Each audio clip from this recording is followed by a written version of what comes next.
see if I can check off some of the things that you guys want to ask. But clearly, a very disappointing day. Look, our guys have really want this, and it's probably looks like our guys don't. But I know, what our last 6 weeks have been like, just to fight and scratch and claw to get into this, and that's why this is such a disappointing game, because I know how much everybody cares, and we laid an egg today. A big part of it was Cleveland. They once we jumped on them at the start of the game, then they just took control of it from there, and it became an avalanche, going the other direction. And sometimes when you care, you just, there was a level of discouragement that kind of fed into that avalanche, and that's what we all feel disappointed about. From a tactical standpoint, I have to do a better job, helping our team offensively. In particular, Tyler and Bam. They've done a very good job just selling out to try to take those two guys out, particularly out of our normal things. And that's playoff basketball. I have to do a better job. We won't have all the solutions, by Monday, but all we'll be focused on is one game, and that's a sign of great respect. Tyler's earned that. He's absolutely earned that kind of respect. How they're just basically, it's a man to man, but it's a box and one man to man. They're denying him all over the place because they know how dangerous he can be. And the same thing with Bam. Bam, creates so many triggers and opportunities for us. Especially when he catches it in the paint, they're swarming. So it makes sense from a coaching standpoint when I see it, and now it's up to us, to counter that and make sure that they're both and Wiggs, can continue to play or find a way to get in their strength zones against a team that's really selling out to take them out of that. Coach, it seemed like during that 18-0 run in that first quarter, they were really clogging up the lane for you guys, and even finding, big time. Yeah, even finding kind of a lot of points in the paint. I think they finished with 60. Can you just kind of talk about those? Yeah, that was the discouragement that kind of led to a lot of breakdowns. So it wasn't easy for us offensively. We've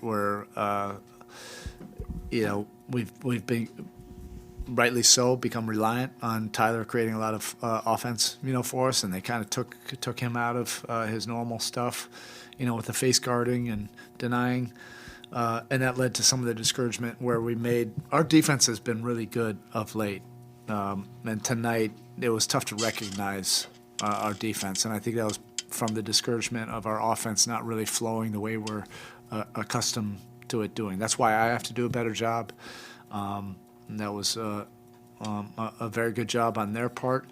But there are, normal things that we can defend much better. Doesn't necessarily mean it's going to end up in a stop. There were some things that we did defend well, and they had, some buzzer beaters at the end of the clock. But there were a lot of mistakes also, and I think it led from, some of the tough offensive possessions, and we're living in those possessions, and it just kind of led to more. And that's where we have to work on the next 48 hours is to be better, in those situations.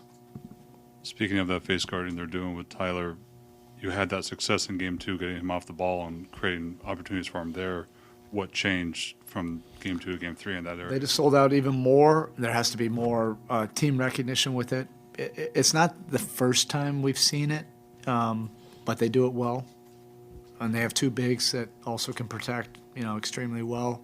If there is an advantage, that they close those advantages quickly. But everybody has to be on the same page with that, and we just have to be better, collectively. Finding a way to get Tyler, Bam, Wiggs to the strength zones against a team that's trying to take them out of that, and it can't be, without it being in a normal flow. If you're going out of your normal thing, you're exhausting. trying to get open, then now you're playing into late in the clock. Not a lot of rookies get a chance to start in playoff series. What do you hope that Kalel can learn from a game like this? It's not only this game. It's the 2 games before this. It's the 2 play-ins. We're also dependent on his minutes. How many minutes those may be, and I understand he's being fed through a fire hose, and he just arrived here in July, but you still inherit all of our experiences from and expectations of previous playoff, of last year. He cares.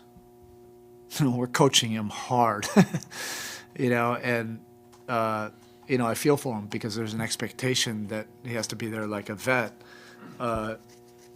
These are important learning experiences.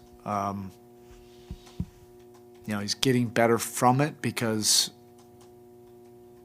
if anything, he's not like at the highest level, whether it's an effort, awareness, a communication standpoint. In the playoffs, you pay the price, on that. So he cares, and he'll go right back to work tomorrow, and that's the thing that I respect about Kalel. Obviously, Andrew's important to what you guys want to Yeah. do with them selling out to Bam and Tyler. How important is it to get him activated? And what's He's the challenge? He's really important. He has to be assertive. He has to be aggressive. I have to do a better job of getting him in spots where he can really produce for us, and that's the task. In the next 2 days, he knows it. I know it. Our team knows it. That could also look a lot different if you're selling out on Tyler. If he can, really. Put some points or create some actions for us. It doesn't have to be points. It can be just making the right play and going to him and it being really efficient for us. That can make the other team blink. But again, I have to do a better job of getting him in places where he can feel, comfortable and aggressive. Last question. How do you feel Tyler's handling the kind of the emotional and the intellectual challenge of how they're guarding him? And you're holding yourself accountable, but also how do you hold Tyler accountable? Oh, Tyler cares. Tyler goes to work at this. Come on, he just had a monster game, and what they just said, we're going to do whatever we have to do to make sure that he doesn't have that. That's born out of respect. We'll all get to work, and that's what Tyler always does. But this is playoff basketball. All the really good players have to go through this. You get schemed, and it's the schemes are on steroids. In the playoffs, he'll respond. We have 2 days, to figure this out. Thank you, Coach. All right, thank you. Locker was open. Kalel is there now.